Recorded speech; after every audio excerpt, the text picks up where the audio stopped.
Hello, everybody, and welcome. Today I'm talking with one of my friends, Tom, who's a very successful entrepreneur and someone who just decided to leave Canada, similarly to me, and move to Dubai. We're going to be talking about Canada, Dubai, business, taxes, all kinds of stuff, so stay tuned. Let's get into it, man. So first of all, thanks for hopping on the podcast with me. You just recently moved to Dubai, so let's kind of start with that. What's it been like for you here for the past 3-4 weeks? I'm sure it's kind of a big change from Canada, especially with the weather and whatnot. Yeah, no, the weather's great. I was joking with my friends at home. I'm like, oh, it's getting cooler next week. I'm starting to see a 2 instead of a 3.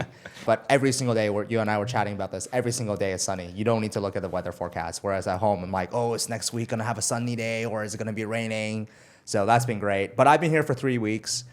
And I have a 5-month-old girl. I have a dog. I have a cat, a wife. So it's a lot of just, moving is stressful, right? Like even if you move from like a condo to another condo in Vancouver, that's where I'm from, by the way. Like that in itself is stressful. So like moving across the world, doing all the taxes stuff. Like tonight I have a call with my tax lawyer and my accountant still. So it's still kind of ongoing. But yeah, I think overall things are getting settled in. We're moving to a new place next week. Finally, right now I'm staying at an Airbnb, and I just bought a car. So finally, like I don't have to rent cars anymore. And one step at a time. Yes, things are getting settled in, but I love it here so far. Like I feel like sometimes in Canada I was way too comfortable. Every single day was kind of the same day. I wake up in the same bed, drink the same coffee, see the same people. I love my friends, by the way. Nothing against that, but everything was the same. Going to the same restaurant, doing the same thing, and everything was the same. Like I can close my eyes and be like, I can see the next 10 years of my life already. And that's not very exciting to me. So Tony Robbins talk about their 6 human needs. So like certainty, uncertainty. So certainty is like, well, we need, food and shelter and roof over our head. But like uncertainty is also just as important for some people. So I feel like right now for my stage of my life, I'm 33 years old. I'm still relatively young.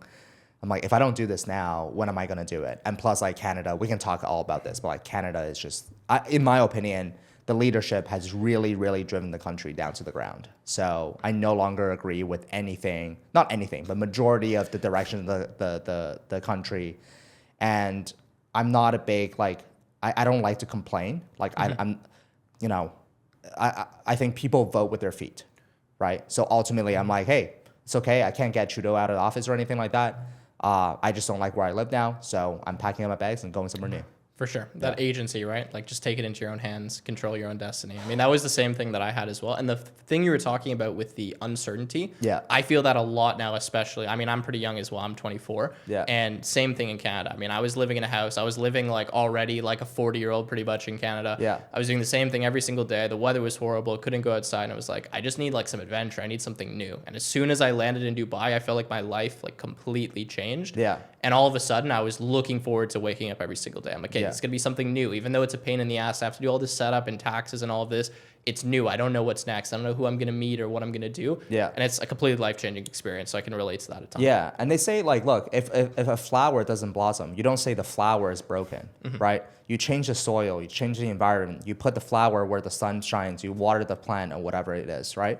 So that is very similar to people's lives as well. If someone feels like they're not flourishing, they're not blossoming, change your environment. Yep. That is literally the fastest way for you to just get out of a rut, put yourself in an uncomfortable situation, because that's usually where you grow.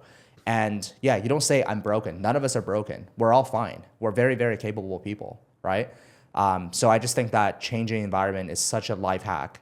And yeah, I mean, I'm very happy to be here in Dubai. So. Yeah, for sure. It's a fresh start too, right? Like you can start building new routines, new habits, any of that old stuff. It's a great excuse to kind of throw it out the window. Yeah. And I know for me, as soon as I got to Dubai, I'm like, hey, I'm going to start working out. I'm going to be more diligent with finance. I'm going to work harder on my channel, YouTube business, all of this kind of stuff. Yeah. And since I've been here, I've seen income go up, fitness go up, all of these kind of things. Yeah. I don't think it's just Dubai itself, but it's just getting out of that old kind of stagnant environment and saying, okay, this is actually a chance for a fresh start, and everything else I can kind of throw it away and really go new, right? Yeah, but I will say Dubai does attract a certain type of individual. It's a magnet for people like us, right? And when I say people like us, I don't mean it condescending, oh, I'm better than anybody. Sure. That's not what I mean at all, right? But it's for those that want to take risk. It's for those that are hungry, for those that want to build something amazing, for those that, want to have this amazing life and want to keep their money, right? Like they want to keep the money. Like you and I were talking about this. Like when I first got here, I landed a consulting gig. Someone paid me $4,000 a month for like a couple calls. And it was the sweetest $4,000 I've ever made in my whole entire life. Why? Because I get to keep 100% of that 4,000. In fact, back in Canada, if someone paid you $4,000, you have to set up a banking account. You have to set up, like, send them an invoice. You have to, like, do all these things. I'm like, oh, just deposit in my personal account. Like, it's okay. Like, I don't need to record this transaction, right? So that's, like, pretty awesome. It's so nice, especially if you're under the small business threshold, which right now is 3 million dirhams per year, then it's completely tax-free, right? You still technically need to file all of the expenses and all of that kind of stuff and have financial statements. But right now, technically, like, I don't feel the need to constantly have to run things through my business. Like this podcast, I just pay for my personal card. And it's not a big deal because I know it doesn't matter, right? Like I'm not trying to save an extra 20% on taxes. And I feel like I'm actually doing things in a logical way that makes sense for my business rather than just doing all of these things strictly for tax purposes, right? The amount of transactions, the amount of stuff, the amount of calls, the amount of just logistics that I was doing in Canada purely for taxes, like it completely takes over your brain. It was a part-time job. It's seriously. like you can do everything right. You can invest your money. Like in Canada, we had, millions of dollars in investment, real estate, crypto, stocks. And at the end of the year, it was, it's so funny. Like, there were some investments where we had to actually do bookkeeping and filing for example, the US investments, so I had to file K1s and stuff like that. At the end of the year, my accounting fee wiped out my gains. I'm like, why am I even investing? And that's before taxes.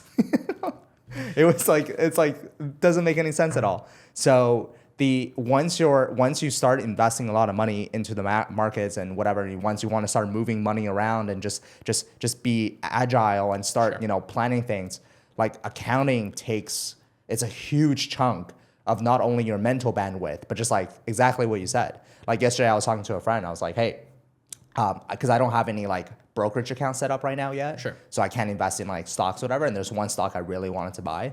I'm like, hey, can you buy it for me? And I'll just wire you like 20K. He's like, yeah, no problem. In Canada, no way. Yeah, for sure. What do you mean you wiring 20K? Like, how am I going to declare that to the CRA? And like, what about the stock? Like, how am I going to transfer this to you? Here's like, oh, you want 20K? Yeah, here you go. And then like, you just transfer me. Like, just move money around. Like, no issues. I bought a car, right? And then they just take cash. It's like, just like deposit in my account. You could have paid crypto too if you wanted to, probably. Yeah, you can pay anything. So this whole concept actually, like my brain is slowly adjusting to it. Like I'm still not 100% used to like the no tax-free life yet. So for sure, I think the regulatory environment here is getting a little bit stricter. Like over the past few years, what you just said is probably like entirely true. Now, if you start going into like higher income brackets, like you still do need to do some of the filings, it's just not as intense as in Canada. And because you're only dealing with one tax, like just the corporate tax, you don't have you have VAT, for example, but that's fairly small, right? GST, HST, PST. Capital gains, personal income tax, RSV, dividend tax. TFSA. Because you're just dealing with one single tax, it's relatively simple compared to Canada. But as of 2026, like pretty much everyone will have to do all the filings because the small business relief will go away. But still, it's just been a really nice environment to operate in. And like you said, it just so much of my mental bandwidth now, I can actually focus on running my business rather than trying to save money from taxes. And doing that, I've already seen I've made more money. I'm spending less money in my companies because I don't feel like I'm trying to get tax breaks every now and then. And like you said, when you earn money, like it actually is your money now. It feels like yours. Like money hits your business account. And that same day you can transfer it to your personal account and use it if you want to. Like it's crazy. It's freaking crazy. Okay. Dubai, UAE, like, the Sheikh, he put out this like 2030, 2040 vision, whatever it might be. I really encourage everybody to go read it because it's a vision for the country, right? And very similar to Elon Musk, when early days he was building Tesla, he put out like a manifesto, which you can still find on Tesla's website. He basically said, I'm going to build a very, very expensive sports car, the Roadster.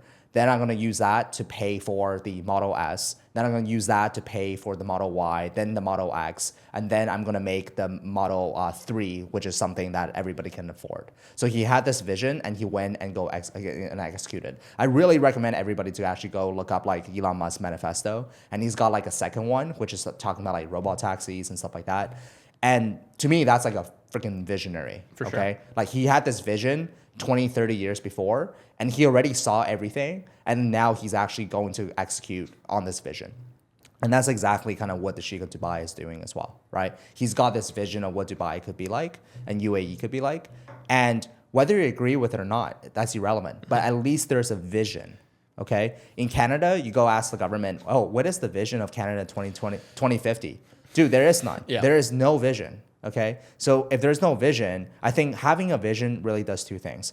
It repels the people away that don't agree with the vision, and it also attracts the people that agree with the vision. And obviously, you and I were here, so we agreed to the vision to some extent.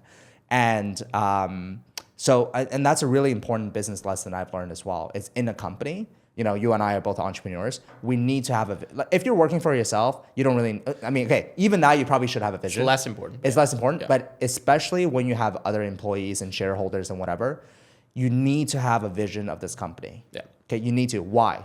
Exactly why I just said, right? It attracts a certain type of talent and it repels a certain type of talent. So in a lot of Silicon Valleys, which by the way, I don't like fully agree with this type of, vision, but there are companies that literally say like, we expect you to work 80 hours a week. Yeah. Now, if someone comes in and applies for that job, you know that they're probably not going to be like someone lazy looking for a shortcut wanting to work 20 hours a week. You already know that this person does want to work 80 hours a week, right? So at least the vision is kind of a North Star in terms of pushing and pulling people away. I think also having the vision, especially if you're early on in the company, like, you're running startups or something, the employees that are there can at least see where you're going in the future, right? Like maybe you're not there yet. The vision hasn't come to fruition, but that's the direction that you're moving in. A major mistake I had with the startup that I was running is that we had a vision, but it was vague. It was changing. It was constantly moving. So it's hard to keep people motivated and keep that momentum going past a few months when we don't even know where we're going to be ending up, right? Same thing with learning something new. I mean, it's not really a vision, but more of a goal. Like you need to know the direction that you're moving in. And the thing I love about Dubai is that every time I come back here, especially after I've been gone a few months, something's changed, something's new. They're actually making progress. You can see it in real time. You can see the amount of construction. There's crazy stats like, Dubai has the most cranes of any place in the world, even though it's like a relatively small country, right? Yeah. They're just making so much progress so fast, and you actually feel that change when you're here. Yeah. Last time I was here, it was about 5.5 months ago, or maybe about 7 months ago I was living here, and then I was away for 5 months and I came back.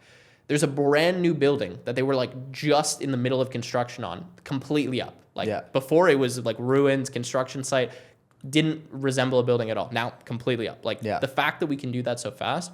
Meanwhile, in Canada, it takes 3 years just to get a building permit, probably even more than that. Yeah. And I think the lack of vision is why so many young people, especially, there's no hope now in Canada. Like when I talk to people, even if, it was maybe getting better, okay, we're going to, improve in the future, people maybe look at the Conservative Party and Pierre and say, okay, maybe it'll be better. But they don't have hope because they don't have any vision to look to, right? Yeah, dude, you make $150K a year. Yeah. You can't even buy a house. I mean, in Vancouver, I'm from Vancouver. I'm not sure about, I'm sure you can buy a house in like Calgary, Edmonton and stuff like that. Yeah. But in Vancouver, arguably, I would say one of the nicest cities in Canada. Sure. Right? The best weather for sure. Well, I don't know. It rains a lot. So maybe some people are like prefer the snow and sunny over the rain. But I would say, I mean, how is that possible? Like you were sold this dream, okay? Look, all of us were sold this dream. And the dream was you go to school, you get good grades, you do what you're told, you go to university, get good grades. Afterwards, you get a job, you find a good wife, and you guys basically buy a house. Okay, that's the Canadian-American dream. Yeah. And then you have babies, and then you live happily ever after, okay? Well, now, let's say you make 150, your wife makes 150, which I think are both great salaries. Combined total, 300. Well, guess what? After taxes, you probably get to keep like 180 or 200, okay? Whatever, probably 200-ish, right? I mean, with 200, like, it's hard for you to buy a house. Like a nice house in Vancouver is probably $1.5–2 million. Like how many years how many years do you have to save up to live in that house? So you want to live in an apartment, and nothing wrong. I lived in an apartment. There's no problems. But like a lot of people want to live in a house. They want to own their own land. For sure. So I think it's the system is completely broken, and the government has not managed the money properly. Huge deficits. I don't know what they're spending money on. The U.S. government now, like they're finding out, like a Pentagon can't find trillions of dollars. I saw that, yeah. This cannot they're calling someone else like who owes $300 to the CRA and be like, oh, you owe exactly $300. Yeah. If you don't pay that now, there's going to be interest accumulating. I just think it's completely messed up. So anyways, the reason why I moved here, yes, like big part of it was taxes. a big part of it was the uncertainty, right? But there was also a lot of other factors, right? Like the weather I golf a lot now, so the weather during this winter time is miserable in Vancouver, absolutely miserable. There's weeks where you don't see the sun, okay? And it really messes you with the mood. Whereas here, I feel like every day, like I can go out, I can go for a run, I feel healthier. I don't like, just the sun makes you feel good, okay? And I would also say that healthcare, oh my God, let's talk about healthcare in Dubai. So I came here, I've had like a sinus infection for a very, very long time. Never really it's not bad, but some mornings I wake up, I'm super congested. Sure. I have to blow my nose and anyways, I don't want to get into details and gross you guys out. But in Canada, I remember seeing a general practitioner, GP, family doctor. First of all, I had to wait for 3 days to go see this person. I went into that person, and this person's like, hey, you should go see an ENT. Okay, cool. Nose, throat, ear doctor, whatever. Waited 6 months to see that person. Went to their office, basically got a flashlight, checked my ear, checked my nose. Here's some antibiotics, okay? I'm like, cool, sweet. I waited 6 months for some antibiotics. Mm-hmm. Whereas here, so I guess like there's some like allergies that I'm, the air quality isn't as good in Dubai as it is in Vancouver, obviously. So when I got here, there's a lot of my nose is starting to act up again. And I looked up some hospitals. So in Dubai, there are like different types of hospitals you can go to from all over the world. I'm talking about Cleveland Clinic, Mayo Clinic, like top of the top in the world, right? And these doctors are from internationally as well, right? So I found King's Hospital, which is I think a UK-based hospital. You go on their website and you can WhatsApp them, and then they basically ask you what you need. It's like, here's a menu. Do you want to see a neurologist? Do you want to see a ENT? Do you want to see a spinal surgeon? What do you want to see? Yeah. So I'm like, ENT. Click ENT. They call me. They're like, hey, what time do you want your appointment to be? I'm like, it's 9 a.m. right now. Well, I can be there at 10. They're like, hey, we'll get you in 12, right? So at 9 a.m., I booked the appointment. At 12 p.m., I'm in front of an ENT. And the thing is in Dubai, very much like the US, healthcare is like a business. They want to make money, right? Now, in healthcare is one of those things. You don't want a cheap lawyer, right? You don't want a cheap doctor. So in Canada, there's not really an incentive for them to really, really check you because they probably get all the same, right? There's probably just more work for them. So here, they're like, hey, let me do a very thorough check. Now, of course, if you go super end of that spectrum, it's like, whoa, that's a little too much because they were like, okay, we'll do a CAT scan, we'll do this, we'll do that, and then like obviously each of those costs money. So, but you can choose like, hey, like I don't want to go with that, but at least the option's there. Yeah, in Canada, my wife was she has her family has a history of heart attacks. So she was trying to get this like calcium scan done. She went to her family doctor and they were literally straight up saying, no, you're not qualified. We're not going to do that. Here, they'll be like, gladly, please do it. Yeah. You want any other test? Like we got everything for you, right? Sure. So anyways, I mean, that experience in itself was mind-blowing, but it sucks for me to say that it's mind-blowing because that should be the norm. Like that should be the norm. And something else like hit me as well is in Canada, people say, oh, we have free healthcare. That is not free healthcare, my friends. Do you know how much taxes you pay that goes towards that? Now it's free maybe like for lower income level people, sure, right? It's free. But like for someone who's actually making some decent coins, your taxes is paying for that healthcare and you're getting literally not good service. I've heard stories of people like they have cancer, they have to wait 3 to 6 months, and then like by the time they see a doctor, they're like, oh wow, your cancer has really progressed. It's like that is not right. It's absolute madness in Canada. I mean, you said you saw a general practitioner, a family doctor. You were lucky enough to have a family doctor. So many Canadians don't even have family doctors. In Nova Scotia, for example, there's like a massive shortage of medical staff, doctors specifically. There's a 2-year waiting list to get a family doctor. You're paying taxes every single year, no matter how rich you are, no matter how poor you are. And you have to wait 2 years to be able to get a family doctor that you probably can't even go see for months and months and months. Yeah. Even basic things like you wanted, the vaccines back then, you're waiting in lines for hours upon hours. Yeah. Anyone I know that lives in Canada, like they fear going to the emergency room because first of all, you're probably going to get more sick going there because you're going to be surrounded by people. Yeah. If you even get seen that day, I've had times where I've literally slept in the emergency room waiting to get seen. And then same thing as you. You get seen for 5-10 minutes. They do some half-ass evaluation. And they tell you go home or come back in multiple multiple weeks.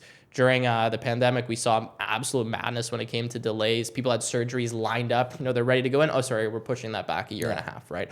It's just crazy. And if you take the amount of money you pay in taxes that's supposed to be allocated for healthcare and take that for your own private healthcare, you'd have like the best service you could possibly imagine, especially if you're talking about earning, multiple six figures per year. Yeah.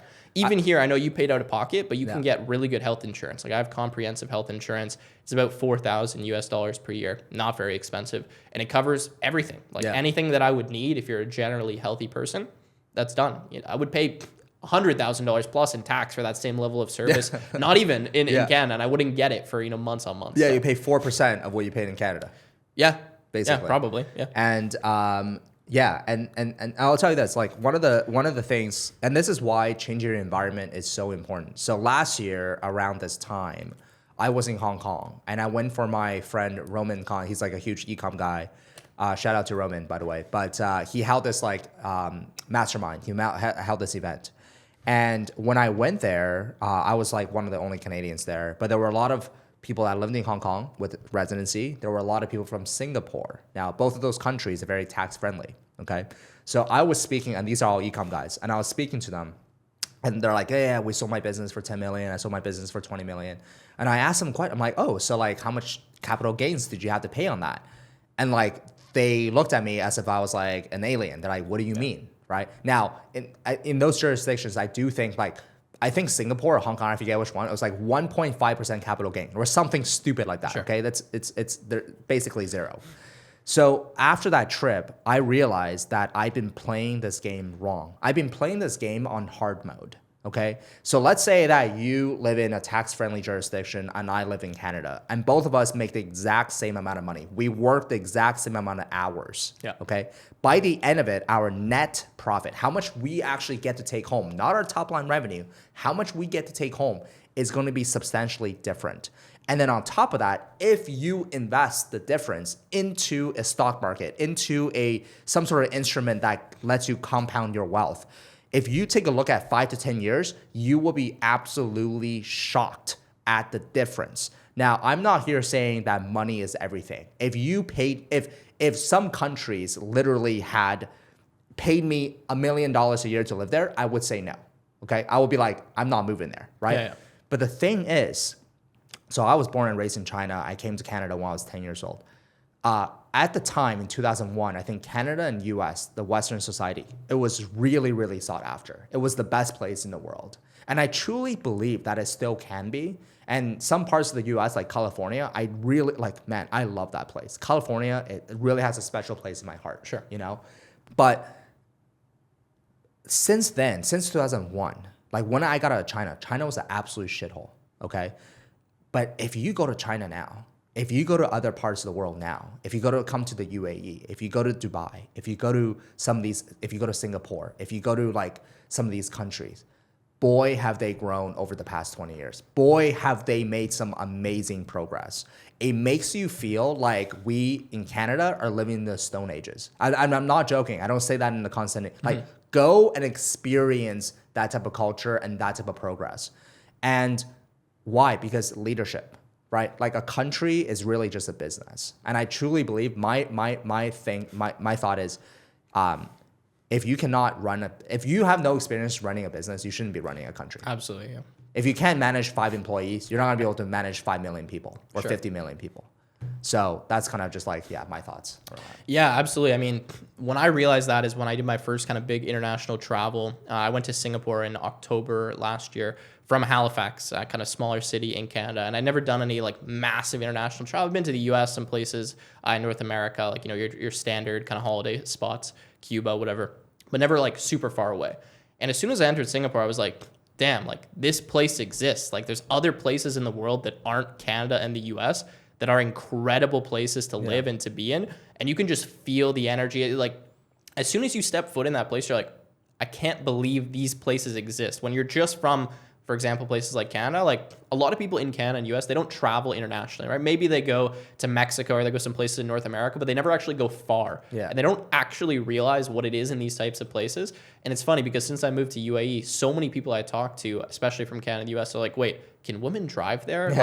Is there alcohol? Yeah, it's still, their views of these places are so outdated because they've only ever heard any of the, what do you call it, kind of lies spewed or the rumors spewed from the media, from people that, again, same thing, have only ever lived in those places. So even if you go to a place like Thailand or Vietnam or these poor countries, you realize that the quality of life is actually better in a lot of times for significantly less. Like I would rather go live in Vietnam right now or Thailand or Malaysia, which might sound crazy to people watching this, and pay $1,000 a month and have a private chef and all of these kind of things, than go back and live in Canada. And people in Canada are like, what are you talking about? Like it's complete poverty. They don't realize how fast these places are leveling up. And I would rather be in a developing nation that's growing rapidly than in one of these declining Western nations where day by day you're seeing that decline, right? It's getting worse and worse and worse. And like really that lack of hope. And just the population, everyone's sad, everyone's depressed. I mean, you're a little bit older, but my friends, 23, 24, 25, maybe they graduate school, they're making 70, 80K a year. Like they're scraping by. They're living with their parents. Like they don't have hope of buying a house. They don't have hope of having a family one day. They're like, I just want to survive day by day. And maybe I can like go out and party one day a week. And like, that's my life. Like, and that's really why, guys, it's so important. If you're listening to this, right, it is so important to set your own destiny. 100%. Ain't no government gonna come save you. Your mommy, daddy ain't gonna come save you. Maybe some people will, but like I'm an immigrant. My parents came here with $6,000 to their pocket.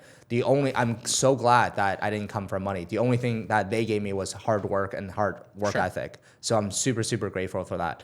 But if this doesn't tell you that the system is broken, I don't know what will. Like you need to wake the fuck up. Exactly. You know, like wake up. Like give yourself a big slap in the face right now and wake up. See what's happening. Take yourself like just scope out a little bit. Have these things been working out for you? You know, if you look, I'm not against school. If you become a doctor, engineer, software engineer, even something that's technical trade, please, like I want a doctor to go to school. I don't want you to watch up YouTube videos on how to become a doctor. Please go to school, right? As long as possible. But there are certain, like for me, I knew that I wasn't going to be working a corporate life, or a lot of people are like, oh, I don't know what to do. Guys, there's so many freaking ways now to educate yourself online. I mean, you have a program teaching someone how to become a software engineer. Yeah. I had a program teaching someone how to do e-commerce. And both you and I have done it. It's not like a professor who's never done it teaching a bunch of students how to do it. Like we're teaching out of experience, the real world shit, not theory, right? So, yeah, I mean, look, the advice I give someone that wants to make more money but doesn't know where to start is simply this. Like first and foremost, you need to have curiosity. You want to make more money. Yeah.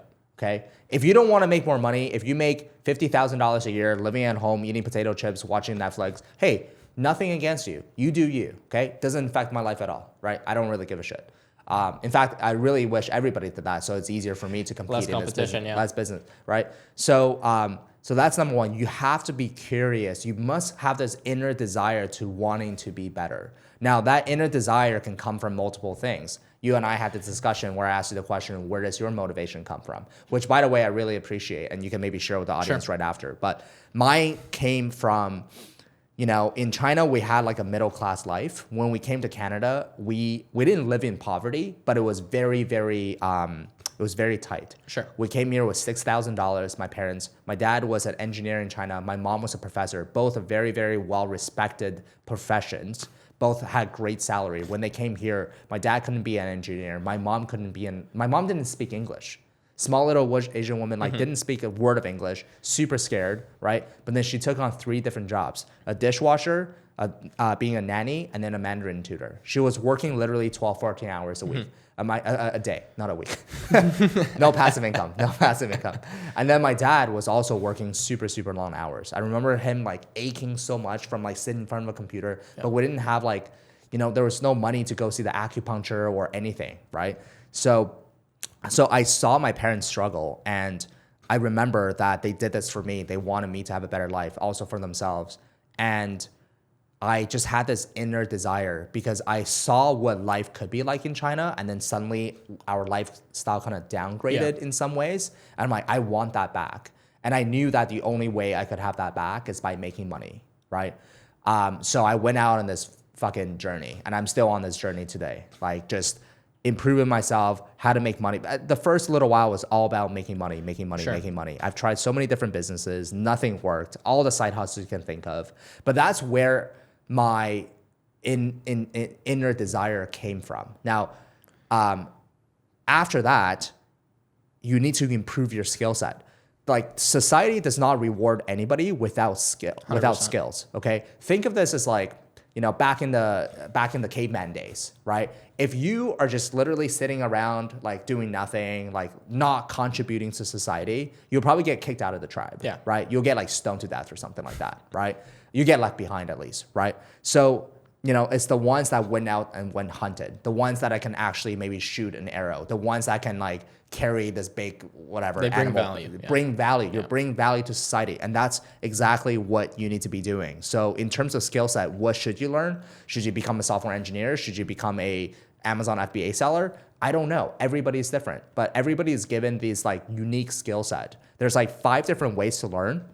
I forget what those 5 like. There's like spatial learning. There's like analytical learning. There's like, you know, for me, it's like interactive learning. Sure. I love talking to people like you. That's how I learn. But you need to figure out your learning style, and you need to figure out what interests you. You can make money in every single industry. Doesn't have to be e-com, doesn't have to be crypto.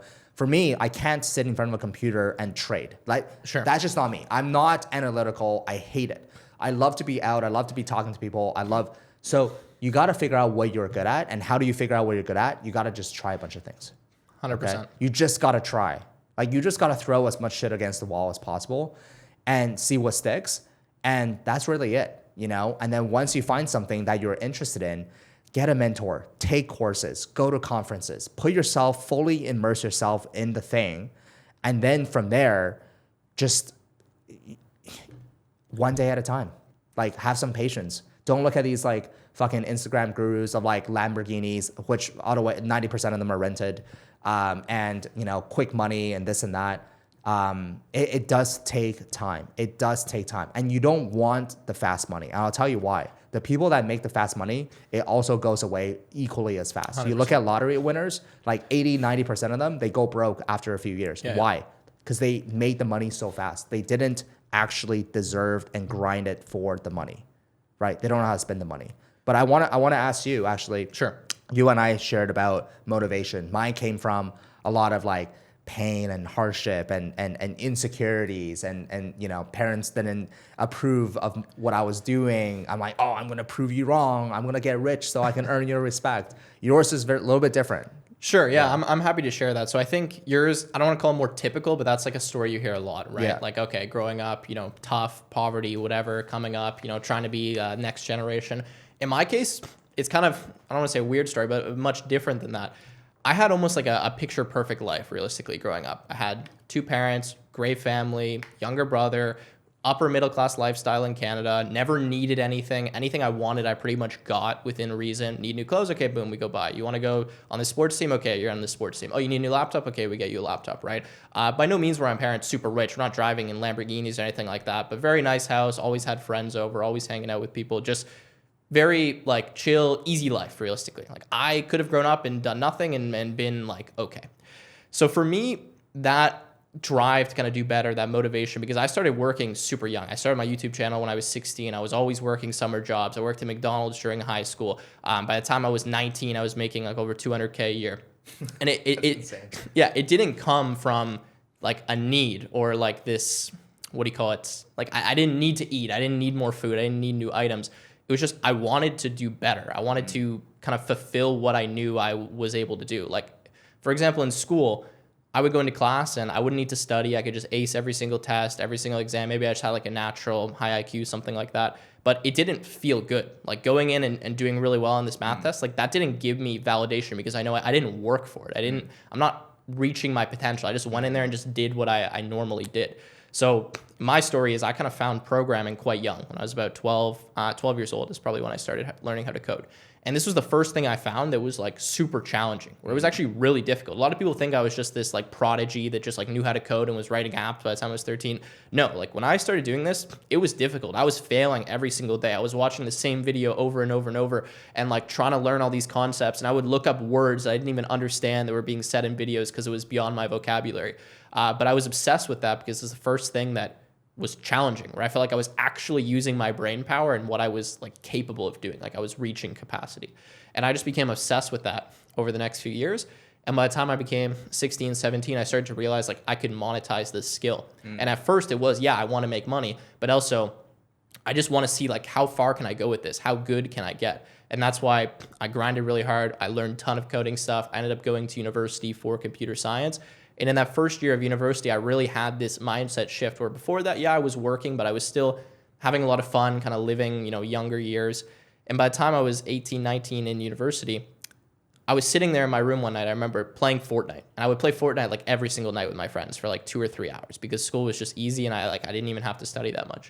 And I was like, what the fuck am I doing with my life? Like, why am I doing this? Like, I could be doing so much more. I could be achieving so much more. I could be growing. I could be getting better. I could be going to the gym. I could be doing programming. And at this time, I had a small YouTube channel, maybe a few thousand subscribers.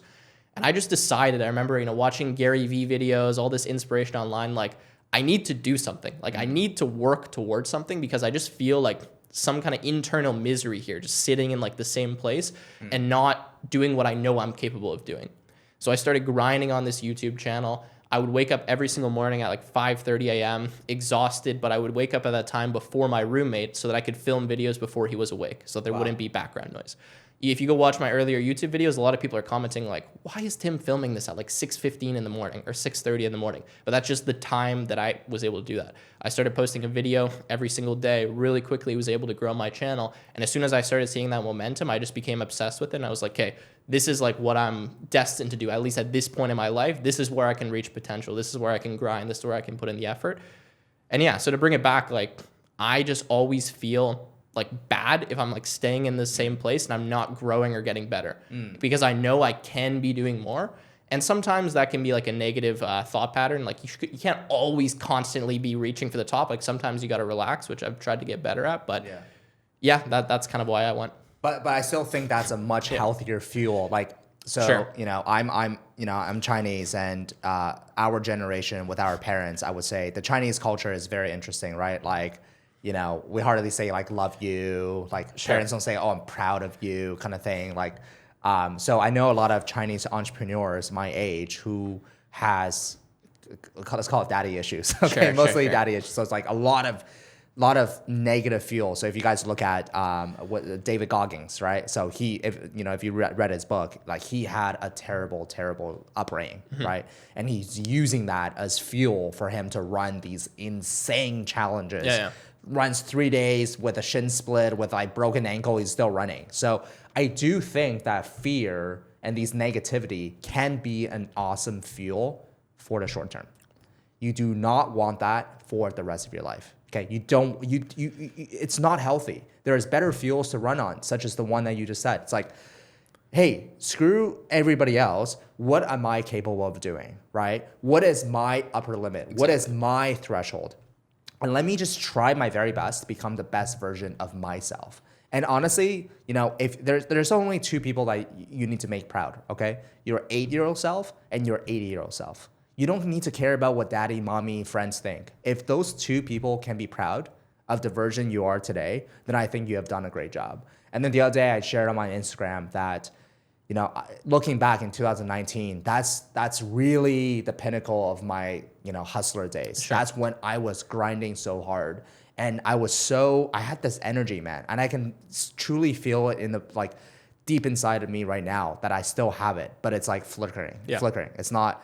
In Canada, it was like very flick. Now it's like actually, it's warming up a little bit. But I really, really miss that Tom. And it's a really cool feeling to miss a younger version of yourself because you're proud of that version. Exactly. You're like, oh man, you did something amazing. So now I'm like, I need that back. And like I said, changing the environment has been huge for me.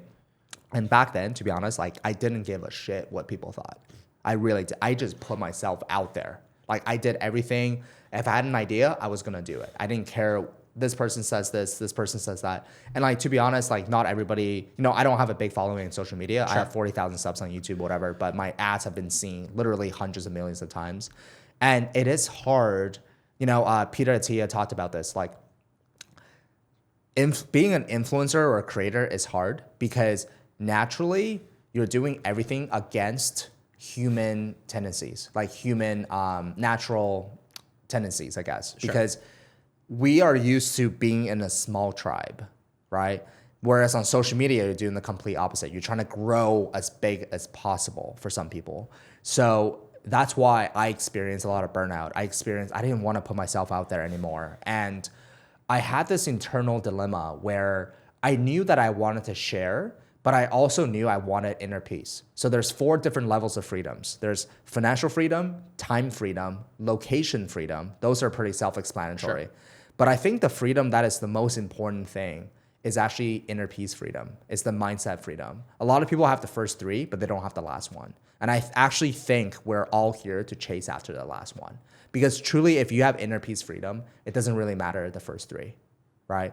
So I wanted inner peace freedom, and I somehow associated inner peace freedom with oh, if you want to have that, just stay within a little bubble. Mm-hmm. Just like don't talk to anybody, don't put yourself out there, don't say anything, don't put your opinion out there because then people will attack you, therefore like it'll hurt your inner peace freedom. And then I operated that on 2 to 3 years, to be honest. I stopped producing content. And then I realized that I was actually living in fear. Okay? I was playing the game not to lose rather than playing the game to win. A big, big, big difference. And when I got to Dubai after a couple of weeks, I just realized, by the way, I hired a coach that helped me to realize this. I was like, man, I'm tired. I'm like you, playing Fortnite. I'm sick and tired of living in fear. Like I need that old Tom back because that old Tom had so much energy and I miss that. So now, I mean, even doing this podcast, like if you ask me maybe in Canada, I'll be like, I don't really want to do it. But now I'm like stoked. Yeah. So, but we go through different seasons too, right? It's okay. Like, a mentor once told me like life is like this 4 seasons, right? You got spring, you got summer, you got fall, you got winter. Yeah. And then it's okay. I was, when I was doing well financially, that was spring, that was summer, everything was good. And then I fell into fall and winter. Like I wasn't doing very well the past 2 to 3 years. I had some health issues. I lost a lot of money in investments. I made some bad business decisions. A lot of things didn't go right. And it was tough for the world. I mean, after COVID, a lot of people were suffering and I was one of them, right? And then now I feel like it's springtime again.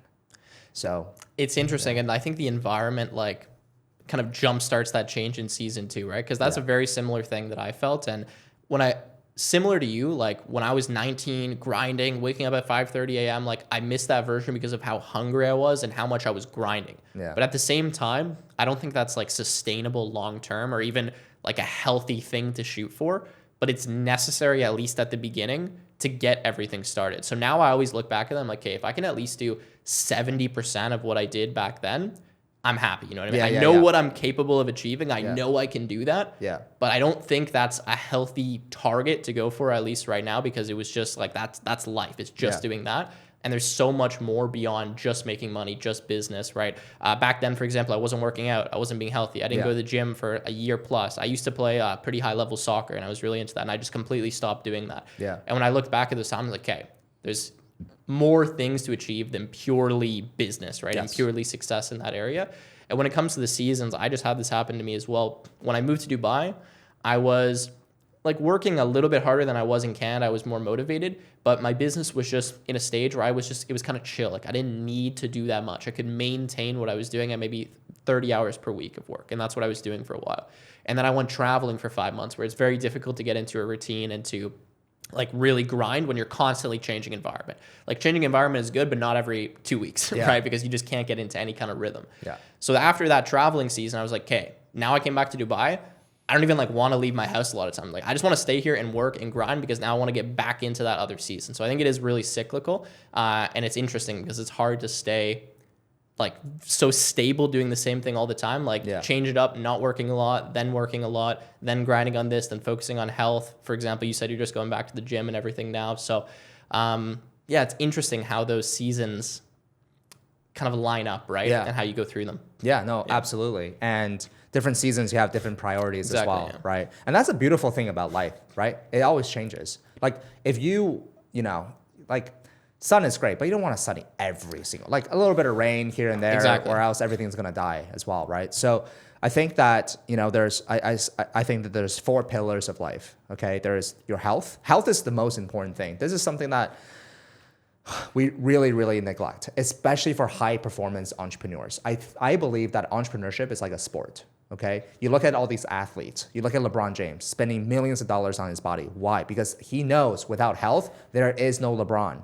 There is no nothing. So for us, entrepreneurship, most of us, our brain, the thing between our 2 ears is what we need to take care of. Because without the brain, if we can't think properly, then we cannot build the things that we want to build. So health, it's the stuff that we take granted that we neglect. Okay. So how I'm taking my health is I need to physically do something hard at the gym. I stopped going to the gym for a year because I started playing golf and I got lazy. Okay. I'll just call it laziness. But I did exercise in terms of playing golf 3 to 4 times a week. We will walk. I would clock in 20,000 steps. At least that's some sort of an exercise, but whatever. But I think as a man especially, we need to do something hard every single day, physically hard, okay? And same as a woman. I think physically challenging will get your endorphins up.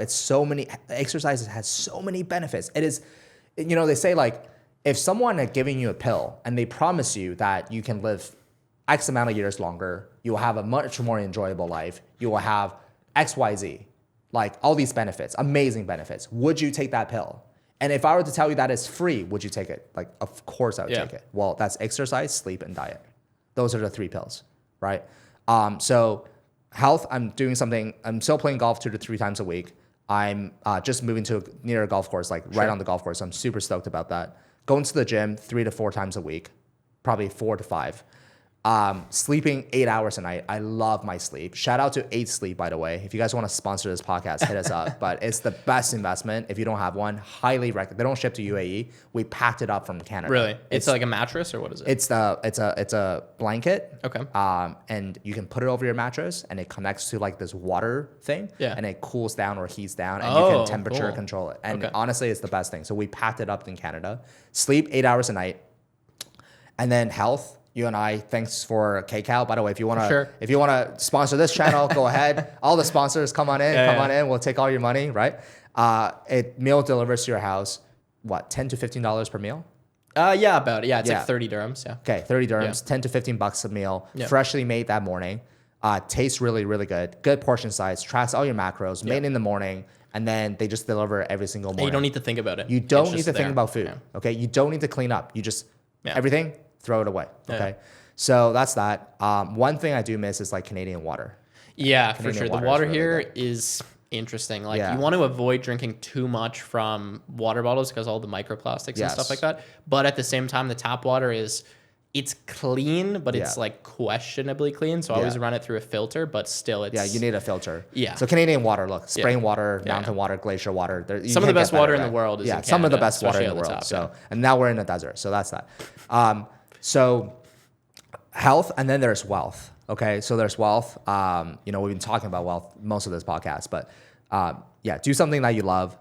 My goal really is to get up to $25 million fully invested in something that produces 5 to 10%, because then that will give me literally $1 to $2 million of passive income per year. And trust me, that's going to be a little hard to spend. So that's my goal. We did this exercise where we asked ourselves, what does a perfect day look like to you? Yeah. And maybe you can ask yourself this question as well. What does the perfect day look like for you? And for me, it's waking up, so the perfect day for me looks like waking up, have a cup of coffee, go for a run with my dog or go for a walk with my dog, and do hard work from like 8 until like 12 or 1 p.m., have lunch, go play a round of golf, come back, eat dinner, hang out with my daughter, family, and then just like chill for the rest of the night. Sure. Honestly, 4 to 5 hours of hard work equals 8 to 10 hours of shitty work. Okay? Absolutely, yeah, probably even less than that. Even less than that, 100%. So we did this, and then we want to, for example, rent a yacht around, the wildest dreams, right? Sure. Don't hold back. Just like, what are your wildest dreams? For us, it's like, hey, we want to rent a yacht, sail around the Mediterranean with family and friends for a week, 2 weeks during the summertime. Okay, that's probably like 200,000, 150,000, whatever in my Canadian or USD. And then I want to be able to have like a house in Spain that we can spend the summertime in, for example. So just list out your wildest dreams, and then you see how much does it cost for someone to live that dream. I want a private golf membership. I want this. I want that. Blah, blah, blah, whatever. I want my daughter to have the best education. I want to have the best healthcare. So that number for us was about $1 million a year. Do you have a time frame for when you want to reach that goal, or is part of the fun just striving for the goal? Because I feel like everyone I talk to, at first, when they start making a little bit of money, they're like, okay, my goal is 2 million invested. And then it's 5 million, and then it's 10 million, and then it becomes 25, and then it becomes 100, right? So, I mean, you're a little bit older than me. When I think of a goal, I'm like, 25 million, that's a lot of money. Like, also, you can spend some of that money too. Like, it doesn't just have to sit there generating money. I feel like I don't need anywhere close to 25 million for my perfect life right now, but also I'm single. I don't have a family and kids. So, I don't know. Yeah. So my wife went to Tony Robbins Financial Mastery in Fiji, and there's different levels of financial freedom. Sure. And I forget what they were, but the top one was like financial abundance. And this is, again, literally if money was free. Sure. If you don't have to, if everything was free, what would you want to do? How would you design the perfect life? Right? So the thing is, a lot of people chase after money. And you know what? Maybe they're like, hey, I want to see how big I can get up to. What is my full potential? Sure. Maybe that's their kind of thing. Some people want to become billionaires or whatever, but some people care about status. Status is such a terrible game to play, by the way. It's the worst game to play. However, for us, I just look at it very logically. I'm like, how much do I need in terms of financial abundance? Sure. How much money do I need to service that debt? And then it's just like, it's about $1 million, right?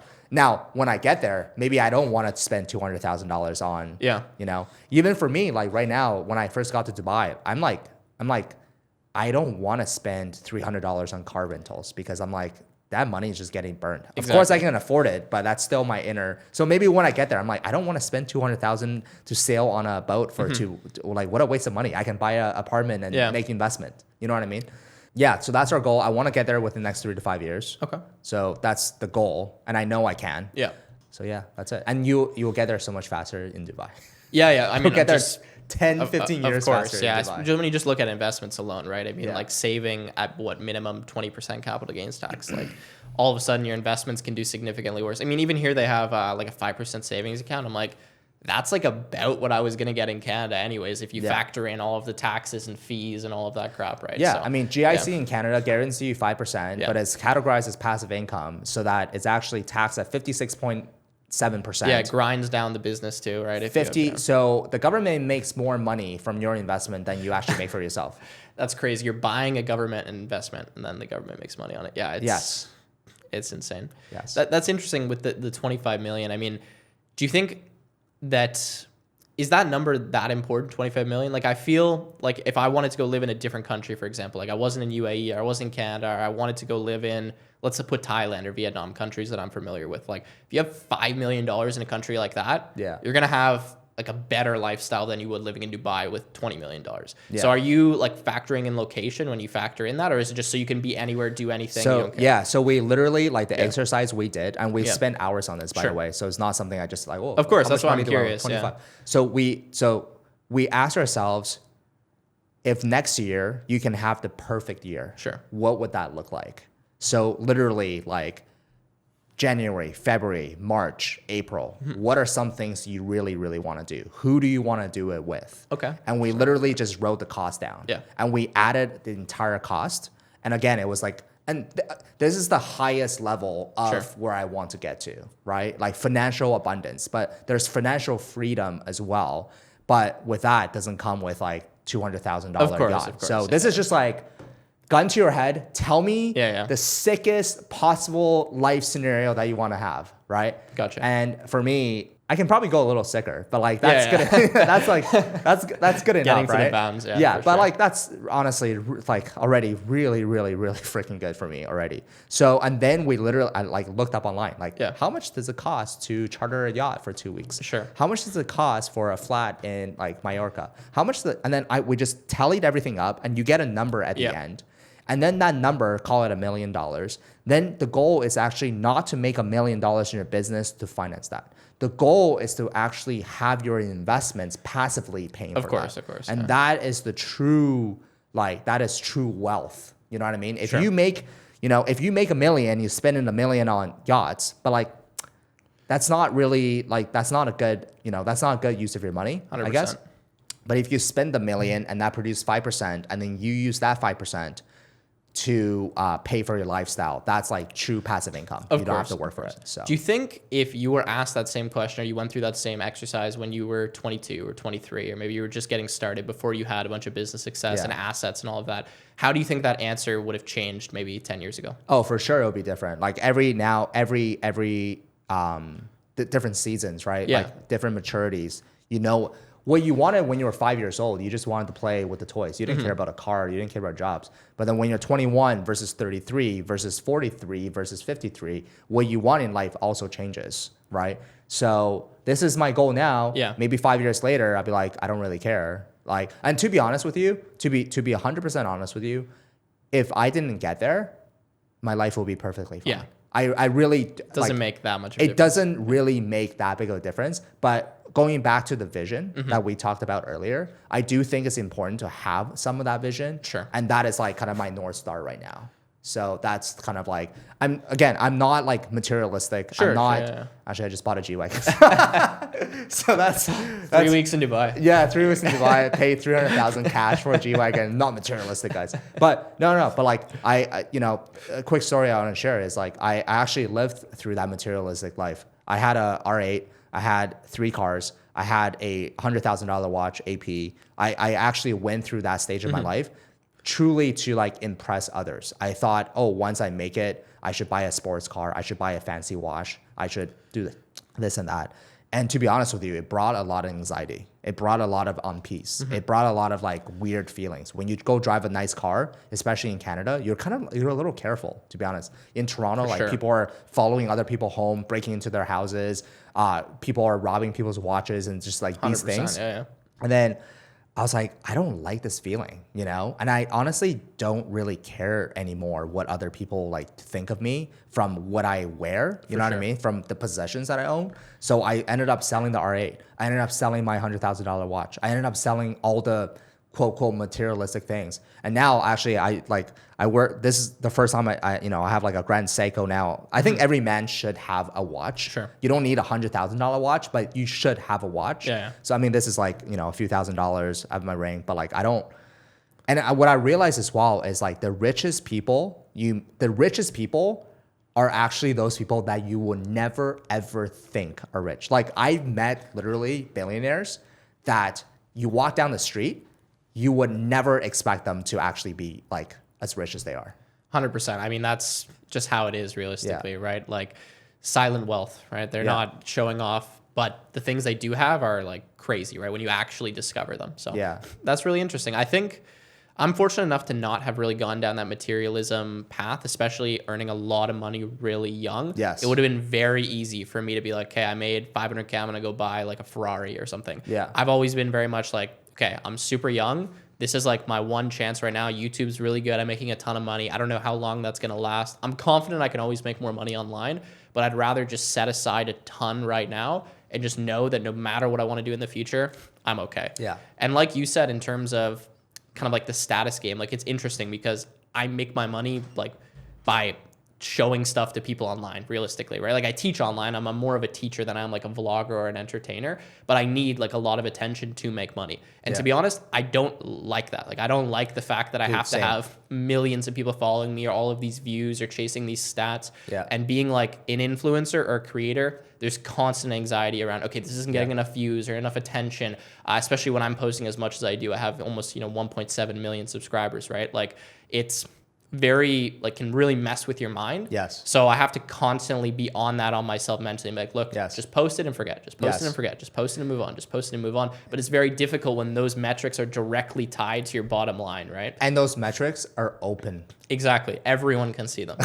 It's like how many views? It's like me being able to see how much money you made yesterday in your business. Yep. Like or in your life. Like no one would like that. People would be like, but YouTube, you can see how many likes, how many views, all the metrics is wide open. You can see when someone gets a sponsor. You can see all of those kinds of things. Yeah, so it's weird, man. It is really weird. And some of the, like, what I'm really passionate about is teaching, honestly. Like, I love teaching. Yeah. That's why I got into YouTube in the first place. Before I was doing YouTube, I was teaching at a summer camp to kids that were between like 11 and 14. And I can say, honestly, those are some of like the happiest times I had when I was sitting in that classroom on a whiteboard, like watching these kids go from nothing about coding to like, this might be their future career, like completely reshaping the future of their life. At least that's the way I viewed it and what happened for many of those kids.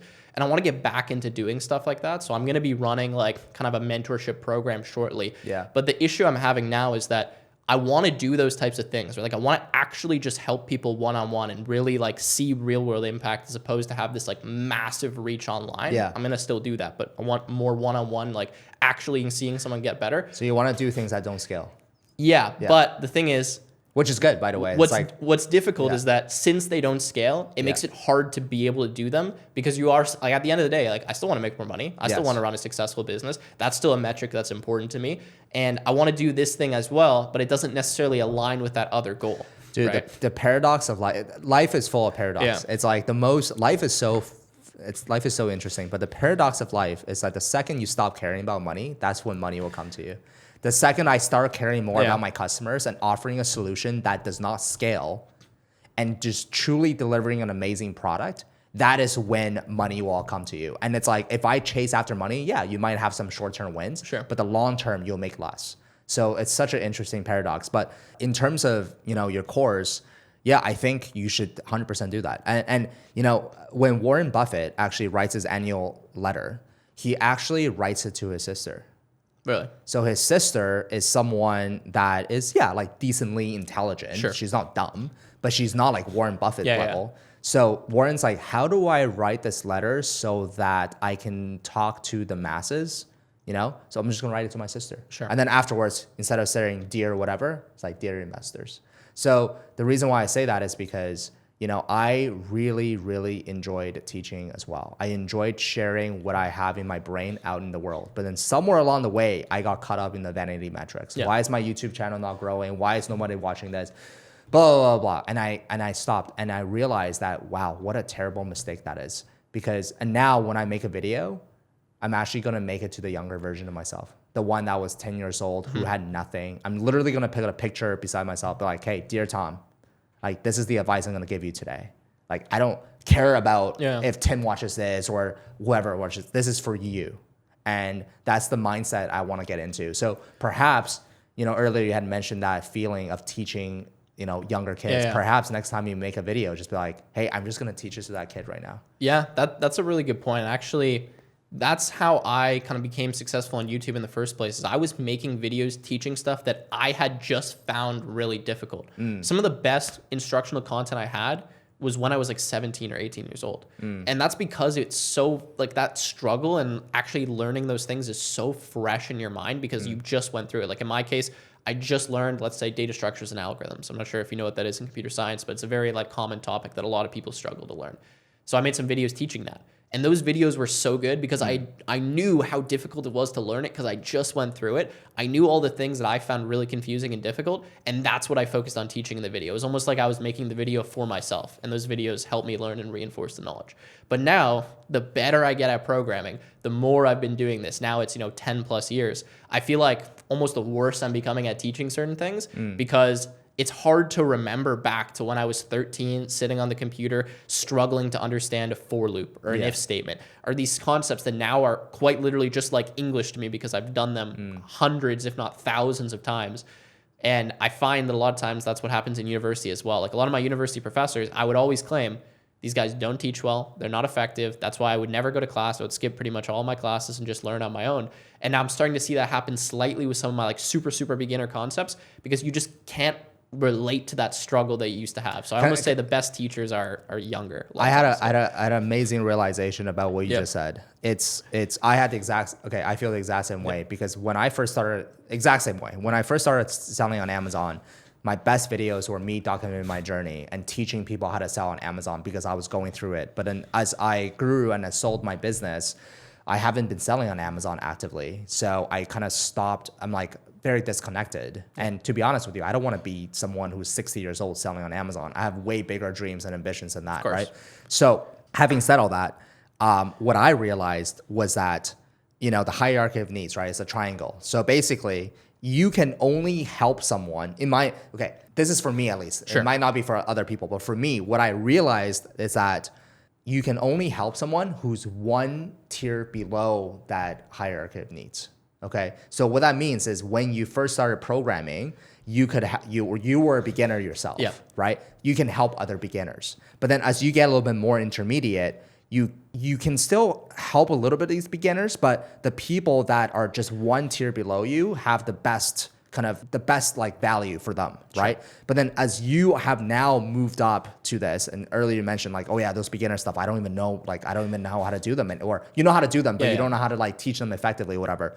That's because you're too high up in the hierarchy of needs. So I think that what's really interesting is maybe you should explore that. You can explore who's someone. Maybe I'm not teaching complete beginners anymore, but who's someone who's one ladder beneath me that maybe I can help.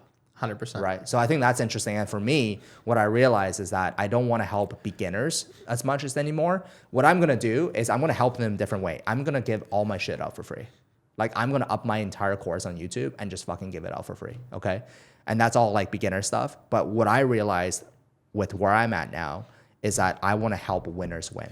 Okay, I want to help someone who's doing 10K, 20K, 50K, 100K, 200K, and help them to actually scale to like 300K, 400K, 500K, a million, whatever it might be, per month. So, and I get a lot more enjoyment from doing that rather than someone who hasn't done anything. I'm like, oh God, sorry, I can't help you. Like if you can't, like the other day, a friend of mine wanted to learn Amazon. Yeah. And I threw him a little test. He's like, I want to buy your course. I'm like, sorry, my course is not available. But here's some free courses. Yeah. And I'm going to message him. It's been about a month. I'm going to message him tomorrow. I'm going to be like, hey, did you end up taking those free courses? Because I'll tell you what, if he did, I'm going to give him access to my course. Sure. If he didn't, I knew that him paying for my course, he wouldn't have done anything with it anyway. Yeah. You know what I mean? 100%. Yeah. I mean, if someone's like a winner based on their attitude, like they'll go through the steps, they'll actually do it. But so many people, they have that want, but they're not willing to go through the hard stuff to get it done, right? Yeah. Like that's what you see, especially in programming. Like I have a really long programming course. Like it will take you months to finish it if you go through it. The people that finish it, all amazing reviews. A lot of them land jobs. They have great success. Most people just don't finish it, right? They'll get through 20%, starts getting a little bit difficult. Okay, boom, they bounce, and now they're on to the next course. The reality is, like, if you want to be good at anything, it does take a lot of time up front to do it, and that's just how it is, right? I personally do not believe in online courses anymore because even when I take an online course, there are so many distractions. And if it's a long video or a long course, I have TikTok open. And this is me. Like, I consider myself to be like a pretty high performer. Sure. Okay. So I'm like, fuck, if I'm doing this, how many other people are doing this? Whereas I used to teach Amazon in front of a classroom. I tell people to put your phones in a bucket.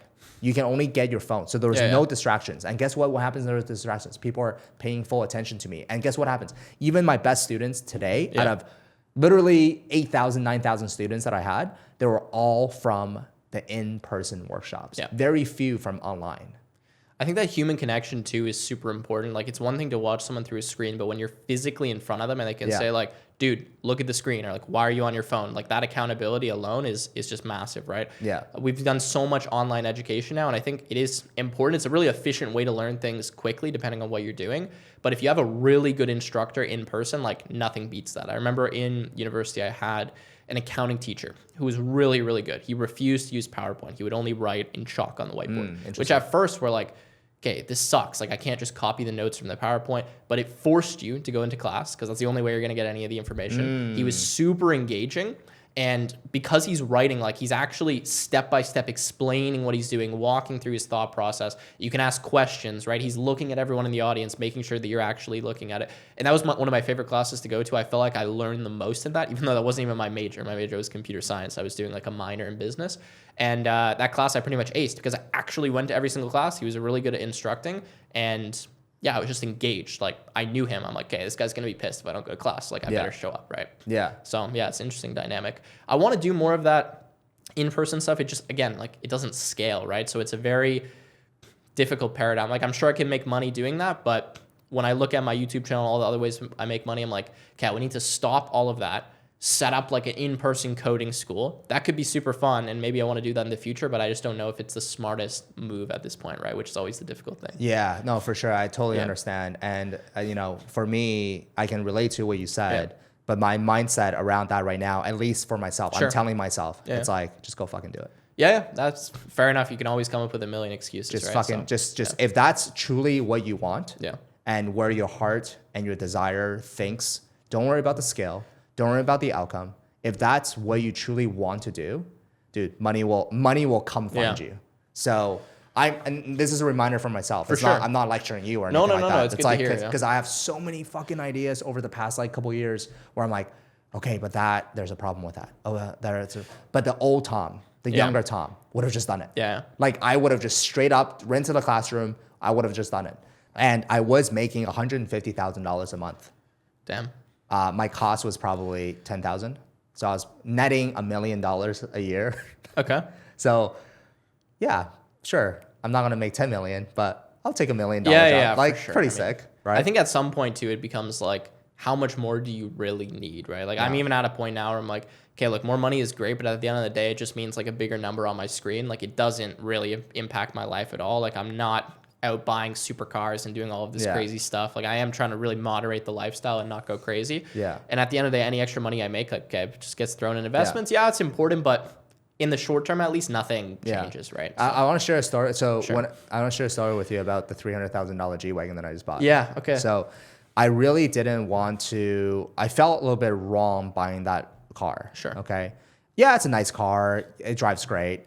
But I felt there's part of me was like, you probably shouldn't do this. Yeah. Okay. Especially without a loan. Like I literally paid cash for it. Yeah. Okay. I can put 300,000 right now in anything. That thing will probably grow to like a lot over the next 3 to 5 years, whatever. But I actually watched a video by my friend Tatch Nguyen, who is a real estate guy in Seattle. And he did a video. He has amazing cars. He's got like SF90. He's got Lamborghini. He's got G-Wagon. He's got a bunch of cars, right? And he did a video. It's like, here's why I'm buying these cars. He's like, one of my core values is abundance. Okay, that's one of my core 8 values. I asked him what the other 7 was. He hasn't got back to me yet. So Tash, if you're watching this, get back to me. But he said, one of my core values is abundance. And when I buy these cars, when I sit in them, when I drive them, I feel abundant. I feel aligned with that value. Sure. And when I don't do it, it feels scarce. Now, of course, now if you're watching this, don't just go out and buy a G-Wagon if you don't have the money. But obviously he's got the money. Yeah. I have the money to be able to afford a G-Wagon. But I saw that video and I realized, I was like, you know what? He is right. Because I'm tired of operating on this scarcity mindset. Yeah. Right? So I was like, fuck it. I'm just going to go and buy it. So I ended up buying it. And every single time I drive it, I sit in it. It's probably what tall people feel like in the real world, to be honest with you. I'm like short. I'm like 5'7". So I'm like sitting all the way up. I see over everybody. I'm like, oh, this is nice. It's like this is my chance of feeling tall. So like that feeling in itself is pretty cool. But I want to have more abundance mentality. And even with, I actually hired a bookkeeper and to take care of my personal finances. Yeah. And I sent him a voice note before I saw you actually this morning. I negotiated a great deal with him. He's very expensive. It's like $95 per hour USD. Okay. He's very, very, very good at what he does. Very good. I negotiated him down to like $1,000 per month for him to take care of some of my personal stuff. Okay. And I felt really good about that. I was like, yes, I got him down. Sure. Right. I grinded him down. And this morning, man, something inside of me, I'm like, you know what? Let me send him a voice note. And I sent him a voice note. I said, hey, Georgie, charge me whatever you need to charge me. Now, don't charge me $10K a month, right? Don't go fucking crazy. Of course, But like, I don't want to negotiate with you. I want something high quality. I want you to be excited to work with me. Yeah. And one of my core values is also abundance. So I'm not here to just nickel and dime you. For sure. So charge me market rate. Let's do some good work. I want you to be stoked to work with me and let's make some money. Yeah. And then he was like, dude, like, amazing message. Thank you so much. Now you're probably going to get way better service than you would have. Whatever it is, but I think I need to really, the 8 core values that Tatch has. Yeah. I know some of mine, but I need to have a clearer picture. And I think if you can make decisions based on your core values, you will never feel wrong about it. Like you will never feel misaligned. Yeah. Like you can feel when you're making a wrong decision. Do you know why? Because that's not aligning with your inner value. That's when you feel the dilemma, you feel the struggle, you feel Sure. like, oh shit, I'm doing something I'm not supposed to do. It's not a good feeling. So if you know your core values and you make your decisions based on that, then I think it's a much better way to live. Yeah. That's interesting. At what point do you think that abundance mindset like becomes more of a core value to live on? Because for example, if you're making like $10 per hour, like I can have an abundance mindset, but I can't like put that into reality, right? Since the beginning. Really? I'll tell you a story. When I was probably 16 years old, I went to a live seminar where I saw Kevin O'Leary as someone who's going to be there, but it wasn't. It was like his team. And they were literally selling a business package program. And I don't even think he was going to be there, but it's like, oh, our team. It was $3,000 USD. Okay. I had fucking no money. I'm talking about maybe $100 to my name. I had a credit card and I had a overdraw limit, and I put both of those things on it. Damn. I put both of those things on it. Now, when I went home, I told my dad, I was like, Dad, I bought this. And he actually told me to go get a refund. Really? Yeah. He's like, go and get a refund. And then I ended up like, still, they're like, oh, we have a refund policy. Sorry, you can only get like X amount of dollars back. And I felt like really shitty about it. But my dad was like super adamant on that. But I'll never forget that story, because when I had nothing, I still invested in myself. Yeah. Right. And there are certain things I will never, ever cheap out on. Doesn't matter how much money I have. Sure. And one of them is, well, the only thing is actually myself. Like, I see this as a software. You know, Windows XP, Windows whatever, like back in the days, you get all these software upgrades. But what I realized, a lot of people stopped upgrading their software the second that they got out of school. I started upgrading my software the second I got out of school. And how I upgrade my software is by talking to people, by learning, by courses. Sure. I probably spend at least $200,000, $300,000 on personal development, like on courses. Wow. Right? Like straight up, like I'm talking about Tony Robbins, going to seminars, going to taking taking courses on everything. Like I love buying courses. Sure. Okay. I love buying courses. And I'm the easiest guy to sell courses to. Like I went on this guy's website and I hop on a call with one of the closers and I was like, listen, don't fucking sell me. Okay. I have my credit card right here. Just tell me what I'm getting. I don't need you to pain discover. I don't need you to ask me about my trauma. I don't need to ask you my why. I'm just curious. Yeah. Okay. I want to know what this guy teaches. I have my credit card. Don't fuck it up. Tell me what I'm getting. And he listened. He's like, yeah, this is what you're getting. I'm like, okay, cool. Sign me up. Right. Yeah. You must have loved that. Yeah. Yeah. He was like, this is the easiest sale. Yeah, I'm like, sure. I'm going to give you the easiest sale you'll ever have in your entire life. Don't fuck it up. Yeah. Okay. So I love like improving my software. So I think a lot of people are not doing that. And you don't need to pay for courses, guys. YouTube. Go 100%. follow Tim's channel. Go follow my channel. Like just absorb as much info as possible. When you're in the car, stop listening to Taylor Swift. Listen to a podcast. My First Million is great. You know, all these Audible books are great. Just absorb. Yeah. So I want to ask you then, in the coding space, it's a very common thing that people get stuck in what we call tutorial hell. What that means is that like they're doing what you just said. Like they're watching tons of videos, going through tutorials, walking through, maybe they watch every video on my channel, right? But that's all they're doing. Like they're just spending their whole day consuming information.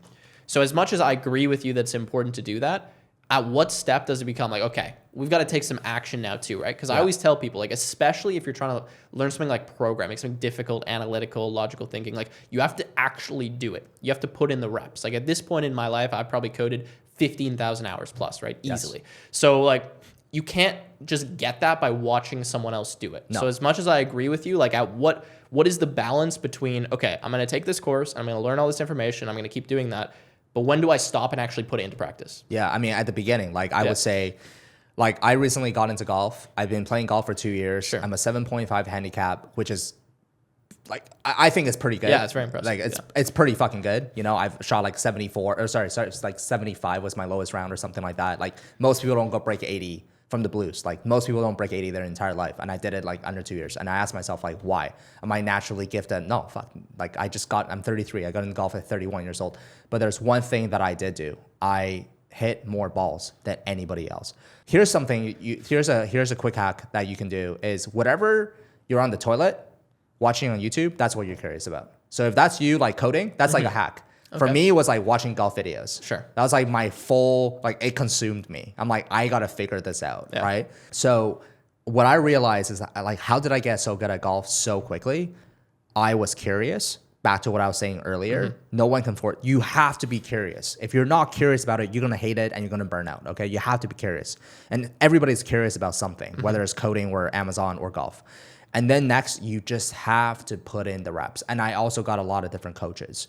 If you can just do those 3 things, guys, it's not magic. It's not fucking rocket science. It really isn't. Learning is not rocket science. There's a step-by-step process to how to learn. You can watch a million different videos, but if you don't do it, it's like learning how to swim, okay? If you watch a million hours of videos on learning how to swim, but you never freaking go into the water, you're not gonna learn how to swim. I can guarantee you that. So take the exact same example and apply that to coding, apply that to business. For sure. And you just need to put in the reps. You need to go code more hours than Tim. And if you still cannot be, a certain level, then maybe coding's not for you. Exactly. Like go play golf or something, but at least you found out. But you need to just code. You need to just put in the hours. And this is a great reminder for myself because I realized that if I want to get to my goals, 25 million, I have some false beliefs as well about myself, right?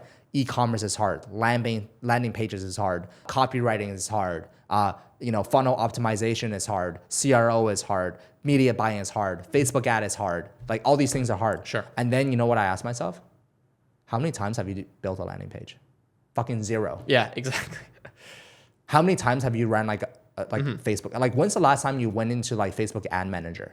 So these fears is like a wall and you're literally just thinking about, but you haven't even done it. You haven't even launched. You haven't even fucking launched the campaign. Yeah. Go launch a campaign. That's the easiest way to learn.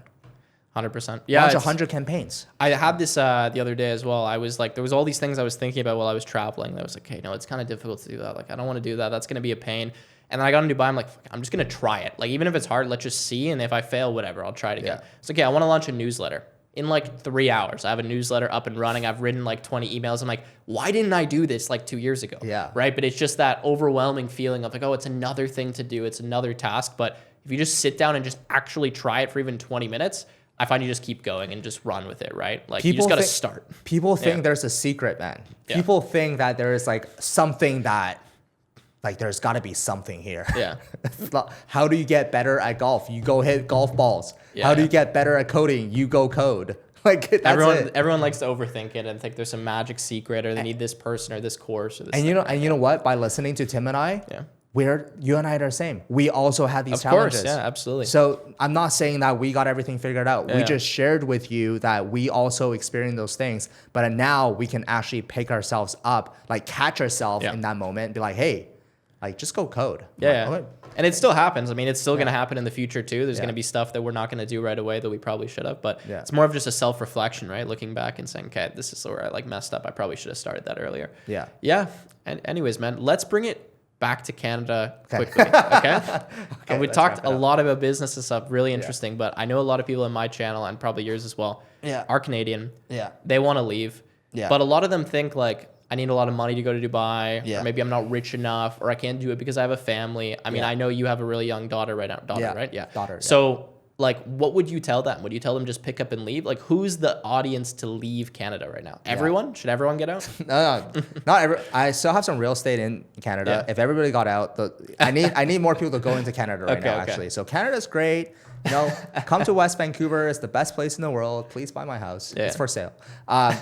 But here's what I think. There's no right or wrong answer. Everybody gets to live their own lives, and everybody has their own adventure in life, and that's the beautiful thing, right? Don't look at Tim and Tom and be like, oh my God, I want to be like those people. Like, live your own adventure, okay?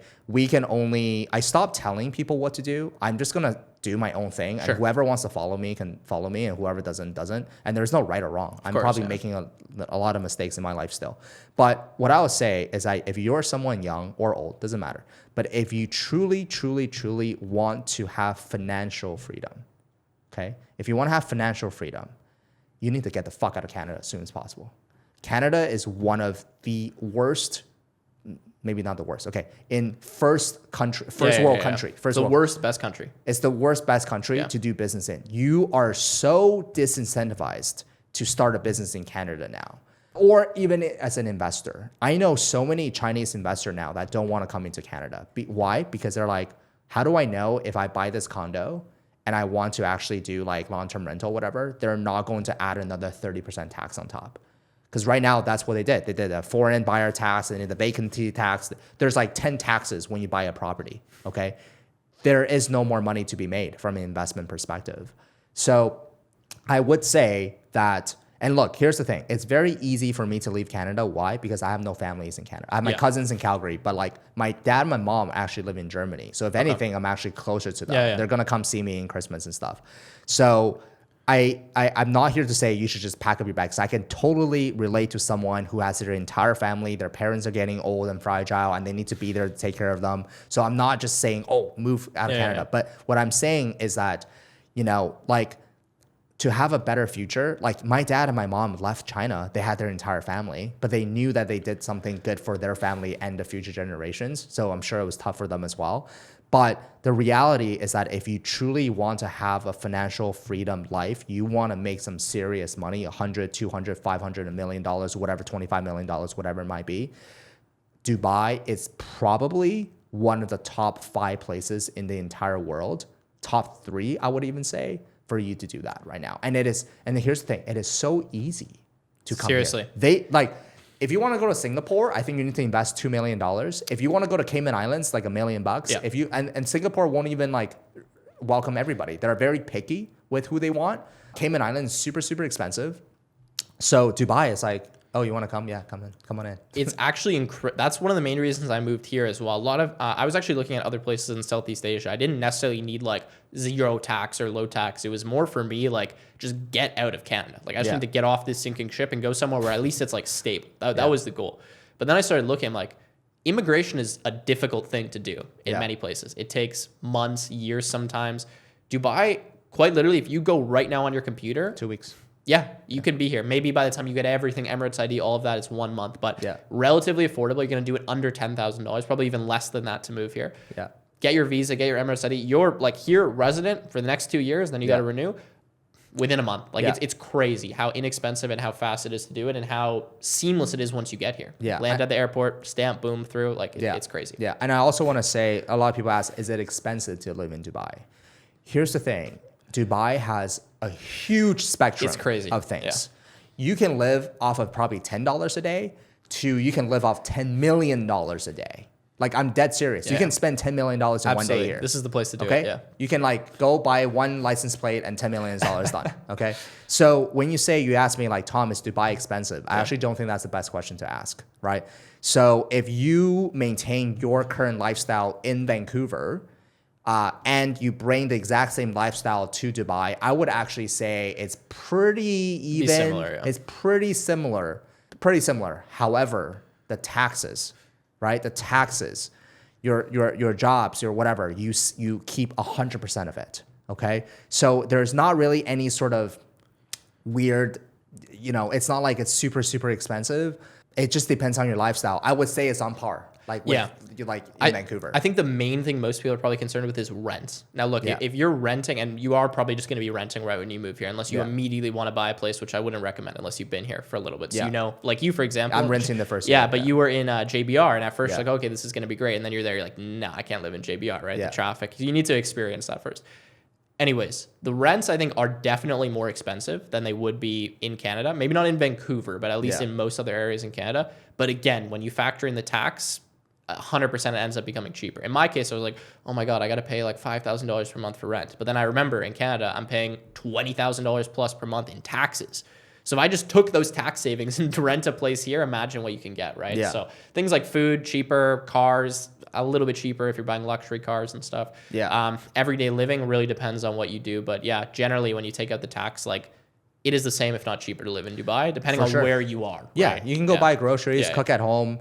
Like I have a family now. I'm not going to nightclubs and stuff. Exactly. Man, if you're a single guy who has a little bit of money and you care about that stuff, Dubai will drain you very, very quickly. But if you're a family person, kids go to school. I think they pay like education's a little expensive here, it is expensive, right? It's like 10,000, or there's cheaper options as well. Yeah. Depending on the school, you can pay up to 100,000. Healthcare obviously is not free, but we talked about this already, so we don't have to explain it again.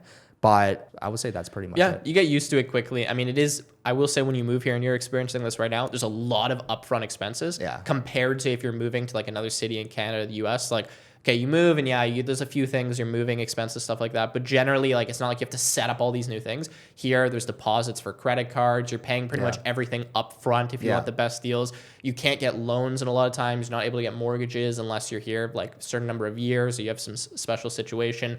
The banking can be a little bit difficult depending on where you're going. So yeah, there's a lot of stuff to get used to, but it's totally worth it. And I mean, now me being here about a year, everything's set up. Yeah. Life is normal, routines in place, expenses have kind of fizzled out. And it's good to go. It's been a great place to live. Yeah, you're right. I mean, when I first got to Dubai, it is a little stressful because, for example, my rent, I had to pay one check up front. Yeah. So that's $160,000 gone. Yeah, okay, exactly. For 1 year. My car, I couldn't get a car loan. So that's $300,000 gone. So that's $460 right there. And then I have medical. I have this, I have that. So probably now, okay, you don't need to, furniture business, you don't need to buy a $300,000 car. You don't need to live in a, $13,000 villa or whatever. Yeah.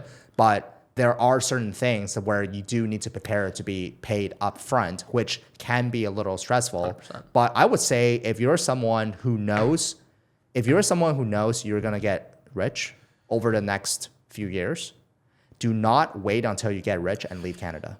That will be actually one of the worst mistakes you can do. And because that's when both of us made that mistake. Yeah. That's when you have to pay a lot of taxes, right? If you know you're going to get rich, come to Dubai. That's the best time for you to come. Yeah. And then you can thank us later. Yeah, I think like you need a little bit of money to jumpstart moving here. Like I wouldn't move here if you don't already have some kind of remote job or at least some kind of income source. Like don't just come here completely broke and expect to make it, because especially like the job market here, like you're not earning US level salaries if you're working in Dubai like a normal job. But if you're at the point where you're like, okay, I'm making 70, 80K per year, like fine, do it. You can survive here. Just get here as fast as you can and then grow the business. Yeah. Because even if you're a smaller entrepreneur like I was, Tom here like had multiple millions of dollars, all kinds of sales, exits, all that stuff. For me, I'm still young, 24. I wasn't making millions of dollars in Canada. When I left, my net worth like slightly above $1 million.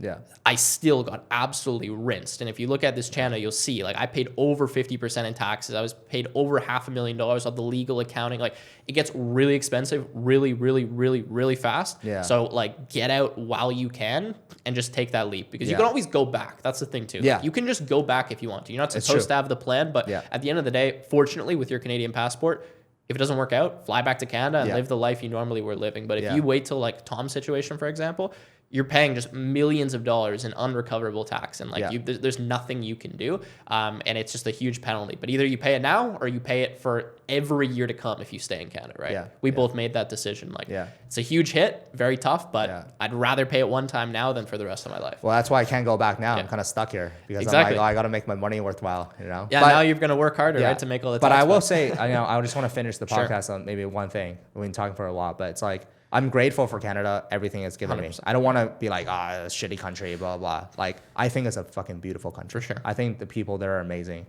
Amazing nature. Like, it's got amazing resources. But the country is run by idiots. 100%. Clowns, okay? So if you're listening to this, next election, make sure you don't vote this clown back, okay? Vote anybody but this clown, because he drove this entire country. And this is not my opinion. Of course. If you look at literally the stats, GDP growth, if you look at healthcare, if you look at everything, it's going downhill. Like, this is not, Tom's opinion. This is like, actually, if you look at the data, it shows. Look at the last 10 years. Look at the last 10 years. It shows crime and like, the GDP versus housing, and like, just go look at the data, and then you can feel it too. I mean, if you don't feel it, let me know, because I'd love to know where you live in. Seriously, and go there as well. The energy in Canada is like toxic. I don't know. When I go back there, every conversation I have ends up turning into something like this, where it's just people like hating what's happening.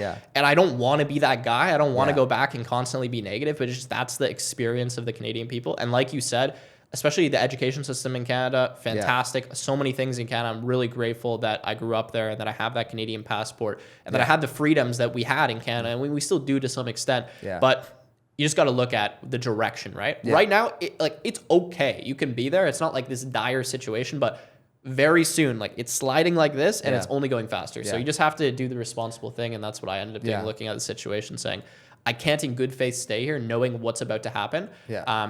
I need to leave. Unfortunately, I was able to do that. Yeah, so, and it's very difficult to actually, even the new guy when he comes, like Pierre or whatever, you think he's going to be able to just like do it like this? No, it's a democratic like society. Exactly. So there's going to be votes for everything. It's going to take forever.